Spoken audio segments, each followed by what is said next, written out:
নববর্ষের ঐক্যতান গণতন্ত্রের পুনরুত্থান এই প্রতিপাদ্যকে সামনে রেখে নববর্ষ 1433 আয়োজিত হচ্ছে। আমরা আপনাদের সরাসরি দেখানোর চেষ্টা করছি। দেখতে পাচ্ছেন বর্ণিল সাজে আয়োজিত হচ্ছে এবারের শুভ নববর্ষ।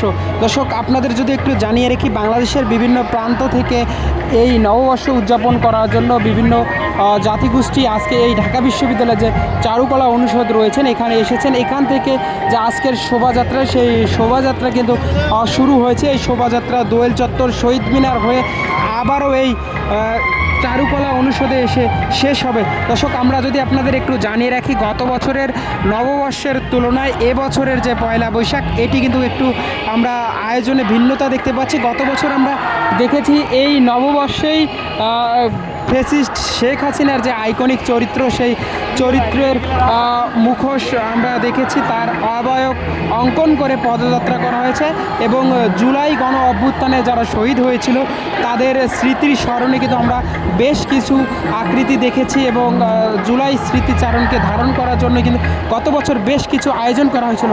তবে এবছরের তুলনায় আমরা দেখতে পাচ্ছি, গত বছরের তুলনায় এবছর আমরা দেখতে পাচ্ছি সে সকল চিত্রকর্ম আমরা দেখিনি। শুধুমাত্র বাঙালিদের যে সংস্কৃতির যে অংশগুলো রয়েছেন, বাদ্যযন্ত্র, গিটার এবং বিভিন্ন পশু পাখির যে মূর্তি, সেগুলো আমরা দেখতে পাচ্ছি। আপনারা দেখতে পাচ্ছেন বিশাল দেহের একটি ময়ূর নিয়ে যাওয়া হচ্ছে এবং এর পাশাপাশি আমরা যদি আপনাদের একটু জানিয়ে রাখি, আজকের এই নববর্ষে বাংলাদেশের বিভিন্ন শিল্প ক্ষুদ্র নৃগোষ্ঠীর জনসংখ্যার লোকও এখানে এসেছেন। এর পাশাপাশি বিদেশি যারা নাগরিক রয়েছেন বাংলাদেশে অবস্থানরত, তারাও এই নববর্ষকে উদযাপন করার জন্য বাঙালিদের যে পোশাক, শাড়ি, লুঙ্গি, গামছা, সেগুলো পরেও কিন্তু তারা আজকের এই নববর্ষ উদযাপন করতে এসেছেন।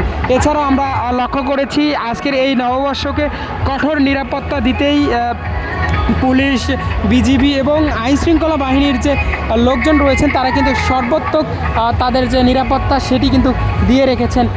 কোনো ধরনের যেন অনাকাঙ্ক্ষিত ঘটনা না ঘটতে পারে সে বিষয়ে তারা সর্বাত্মক সচেষ্ট রয়েছে, সে বিষয়ে আমরা দেখেছি। দর্শক, সরাসরি দেখানোর চেষ্টা করছি আজকের যে নববর্ষ 1433 সেটি কিন্তু আমরা আপনাদের দেখানোর চেষ্টা করছি।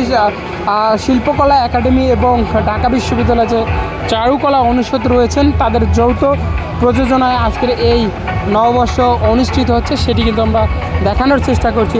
পরিবার পরিজন নিয়ে সকলেই নির্বিঘ্নে বাঙালিদের যে প্রাণের সংস্কৃতি সেটি উদযাপন করছেন, সে চিত্র কিন্তু আমরা দেখতে পাচ্ছি।